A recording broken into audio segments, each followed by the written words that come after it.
VikesNow, let's do the damn thing. I am Dustin Baker. We're here on the Friday before the London Showdown. This will be the final time I talk to you guys before week 4. And when we talk again, it'll be Monday, and we'll determine whether or not the team is 2-2 or 3-1. Make sure you get up early. Watch the game 8:30 a.m. If you get up after that, you will miss it. The time zones will get you. But today we're going to walk through what I consider the 8 big storylines for the Vikings against the Saints. There's a bunch. These teams are, I guess, rivals, you call them, even though they're not division foes. That was born 13 years ago in the 2009 NFC Championship that you inevitably know all about. So we've already got the rivalry stuff, but these are the storylines for the 2022 Vikings to focus on in week 4. So here we go. The first one is the backup quarterback phenomenon. Facing them, that is, these Minnesota Vikings, is it over? Even when I was a teenager, the Vikings struggled against backup quarterbacks. What season was that? I think it was 2003 or 4 that comes to mind. In successive weeks, I believe they played Rick Mirer, who was on the Raiders at the time, and Doug Flutie, who carved them up for the Chargers. All these backup quarterbacks tend to have their way. Most franchises, when you hear that the QB1 is out, you're like, sweet, this should be a cakewalk. Not these guys. You get anxiety and you think, oh, God, now what's going to happen? Recent examples that come to mind are Matt Moore in 2019, filling in for Patrick Mahomes. The Vikings have never played Patrick Mahomes. Matt Moore took care of them 26-23. And then Andy Dalton, who the Vikings will probably play on Sunday, he was in the stead of Dak Prescott 2020. The Vikings lost. And last year, of course, Halloween Cooper Rush. Those are just a couple examples. Backup quarterbacks against the Vikings defense, no matter how coveted or how acclaimed the defense might be in that season, doesn't do too well against backup quarterbacks. Now, there are examples where Zimmer just stepped on backups and we never cared because that's what they should do. But I want to know if it's over because Jameis Winston is doubtful, and typically modern NFL, when a dude is doubtful, he ain't playing. And that means Andy Dalton, for the 5th time in his career, will face the Minnesota Vikings, and this will be his 4th team in doing so. First couple times, Cincinnati Bengals. 2020, it was the Cowboys. Last year, kind of a throwaway game, Week 18. For the Bears. Now we see him with the Saints emblem on his helmet. So they should be able to take care of business against Dalton. They're 2-2 against his teams in the Vikings in his career. But I want to know, is this more of the same shit? Where Dalton comes in and, you would have rather placed Jameis. The ongoing joke for when the Vikings play the Cowboys here in about a month and change is hopefully Prescott plays because we don't want to face their backup. That's how much the Vikings have been carved up by Cowboys backup quarterbacks. But long story short, can they take care of business against Andy Dalton like you should against a QB2? You shouldn't see a QB2 on the agenda and think, oh, hell. And that's what we do because of history. All right, so number 2 was can the defensive front actually get pressure? Minnesota has drawn good offensive lines out of the gate. The Packers, of course, was undermanned. Unsurprisingly, the Vikings were able to get pressure in that game, but there was seemingly zilch against the Eagles, who have the best offensive line in football. And then quietly, the Lions have a good offensive line, and they couldn't get to Goff at all last week. And it was amazing that they won the game while losing the time of possession battle by 8-something minutes, and not getting any pressure on Jared Goff. That can't keep happening, and still expecting the Vikings to win. They have to use Danielle Hunter, most games Zadarius Smith, and then the innards of Dalvin Tomlinson, Harrison Phillips, and Jonathan Bullard to inspire a pass rush. You can't win in the NFL without a pass rush. That's why, again, the Lions' victory last weekend was so incredible because Goff was just allowed time to throw the ball to all of those dudes, and hence they got that chunk yardage. So I want to know, even if Zadarius Smith can't play, he's a game-time decision. If it's Wanham, if it's Patrick Jones, it'll probably be Wanham and Danielle Hunter. Can they get after the Saints' offensive line that will be without Andrus Peat? So they have to.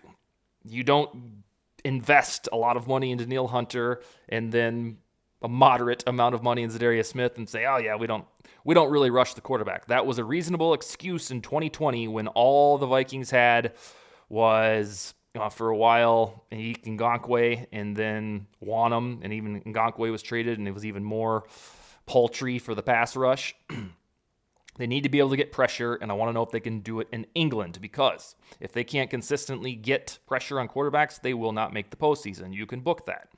Number 3 is Justin Jefferson is suddenly overdue. He's had 2 quiet games after we all forecasted 3,000-yard season. Let's not stop at 2,000 yards. Let's do 3,000 yards. He's had the loneliest 2-week stretch of his career, chiefly because he was double-teamed against the Lions, opening up throwing lanes for Adam Thielen and KJ Osborne, who, by the way, won the football game against the Lions. But this Jefferson character is phenomenal, and he is overdue. You can't, in theory, keep somebody like him down 3 games in a row. Even though the Saints have a commendable secondary, it's time for Jefferson to have, 75, 100, 125 yards and a touchdown. Otherwise, if the quiet nature of his performances continue, it's like, wow, they really are doing the Megatron treatment where they allot all this attention to him, and it's the Wild West for the other wide receivers. But Jefferson needs to get back on track. Cousins needs to find him. Otherwise, it would be very disadvantageous to just have a Jefferson who gets about 30 yards per game, because he's much better than that. Number 4 is the usage, how much, how frequently, of Alexander Madison. Before I hopped on the program here today, the injury report came out, and Dalvin Cook isn't even on the thing. So whatever injury he has, I guess he just deals with it now. It doesn't even warrant going on the injury report. So Alexander Madison, I said on a couple shows, I think on the McKinney podcast too, he's in the prime of his career. This year should probably be the best year he ever plays in his life. So with Cook seemingly hobbled, even though they don't have it on the injury report, I want to know if this is when we start to transition to a running back committee, which was fancied by the Rams last year in their Super Bowl triumph season. Kevin O'Connell worked there. That's why I'm mentioning them.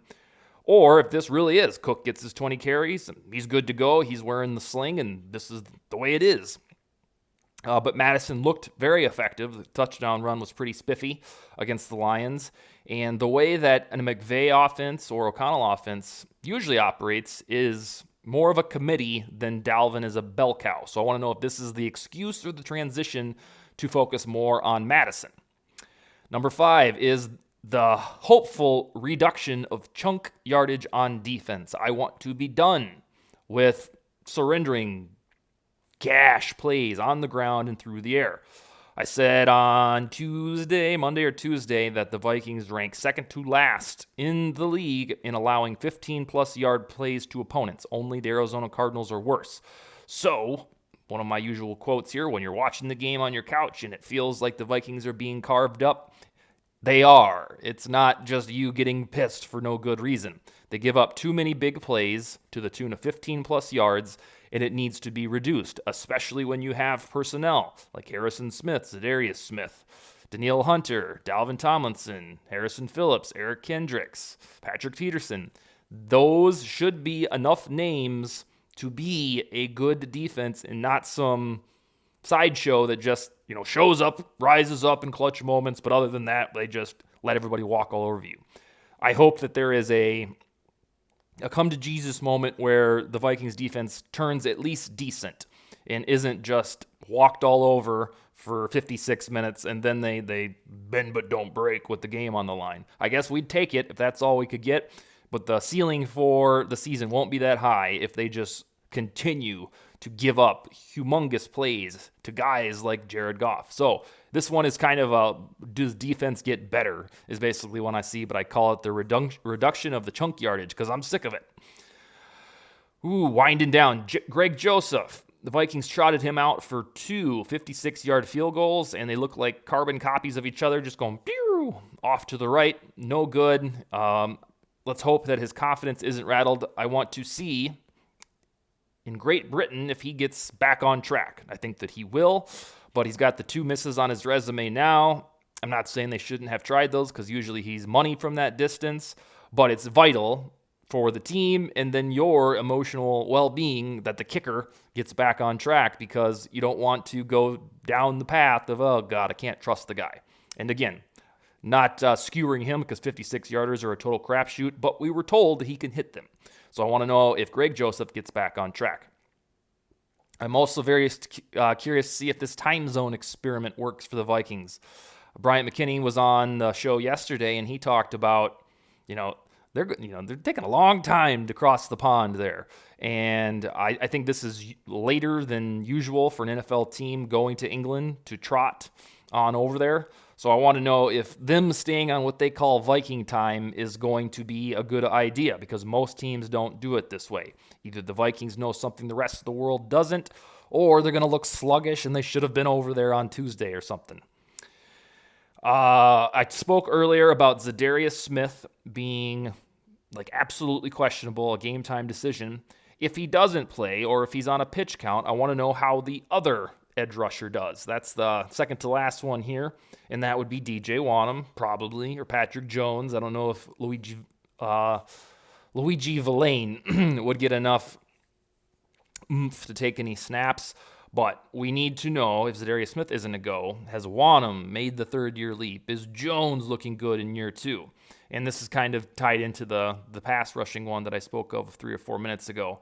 But how does the pass rush look, especially if Zadarius doesn't play? Because we talked a lot in the spring and summer about the edge rusher room being top-heavy. Well, you're going to get an example, perhaps, if Zadarius Smith is out. Is Wonnum, has he evolved into a starter, or is he more just of a role player? Same goes for Patrick Jones, although we don't know much about him as we do Wonnum. Wonnum has played more historically, of course, and then this season, I believe, Wonnum has played 87 defensive snaps to Patrick Jones is 46. So they've leaned on Wonnum more, and he would probably start if Zadarius can't go. But is Wonnum trending towards being a starter, or is he truly just a situational third down guy? And finally, throwaway one that I noticed right before I got on the show here is that Wyatt Davis, if you believe the Saints depth chart, would be the next man up to start in place for Andrus Peat, who is their left guard. And wouldn't you know it, that would be his first NFL start, and it would be against the team that drafted him and waived him 1 month ago. I don't know if an offensive lineman can have a revenge game, but it's rather poetic, I don't know if it's a good or bad way, that Wyatt Davis will get a crack on the field in the Saints offense for the first time in a little vengeance game against the Vikings, who got rid of him. He ended up with the Giants, signed on with the Saints. But as you know, it's just kind of one of those weird things where it's like, oh yeah, of course his first NFL start will be against the Vikings. Now, they could still start that Throckmorton character. He is listed as the right guard backup. But if you believe the Saints depth chart, right after Pete, it's Wyatt Davis. So you'll get to see, if Davis truly has what you thought was buried deep inside, as a good NFL talent. Who knows? All right, that's what I got for Vikings Saints. I'm not sure if I officially did a prediction. Yeah, I think I did on the show with McKinney. I say 24-21 Vikings. I racked my brain on this because I don't feel wonderful about this game, because it feels like the Saints got a lot of weapons that could exploit the suspect Vikings defense, from Chris Olave, Alvin Kamara. But at the end, with no Jameis Winston, with a lack of... Their offense hasn't performed great, we'll put it that way. I believe they are 30th in offensive EPA per play. And so while they have weapons, the offense hasn't really hit its stride. I had a really good feeling the Vikings would lose to the Eagles, and I didn't even debate whether or not to pick the Vikings. I said Eagles, Monday Night Football on the road. That's not happening for Minnesota. But this one, I was more skittish, ultimately going with the Vikings by 3. I will be back on Monday to digest the win, lose, or tie, and skol, baby.